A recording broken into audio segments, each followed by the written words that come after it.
అల్లు అర్జున్ ప్రస్తుతం పుష్ప సినిమాతో బిజీగా ఉన్నాడన్న సంగతి తెలిసిందే. పుష్ప ది రూల్ ను వీలైనంత త్వరగా పూర్తి చేయాలని భావిస్తున్నాడు.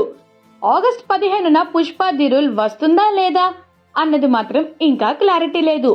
అయితే ఇప్పుడు బన్నీ మాత్రం ఇంటర్నేషనల్ డ్రైవింగ్ లైసెన్స్ అప్లై చేశాడంట. దీంట్లో భాగంగా ఐరిష్ ఇచ్చేందుకు ఖైరతాబాద్ ఆర్టీఓ ఆఫీస్ కు వచ్చాడట.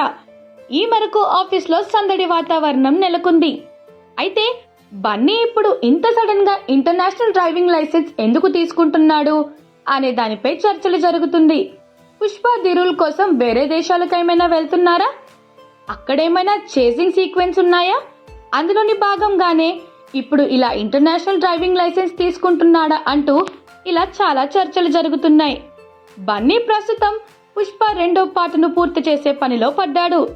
గత వారం ఈ మూవీకి సంబంధించిన షూటింగ్ వైజాగ్ లో జరిగిన సంగతి తెలిసిందే. రష్మిక కూడా సెట్స్ మీదే ఉందని ఆమె ఇన్స్టా పోస్టులు చూస్తే తెలుస్తుంది. అయితే ఇప్పుడు పుష్ప టీం మాత్రం ఫుల్ స్వింగ్ మీదుందని అర్థమవుతుంది. ఎట్టి పరిస్థితుల్లోనూ ఆగస్టు 15న సినిమాను రిలీజ్ చేయాలని టీం భావిస్తున్నట్లుగా ఉంది. పుష్ప 3వ పార్ట్ కూడా ఉంటుందనే గాసిప్స్ వినిపిస్తున్న సంగతి తెలిసిందే.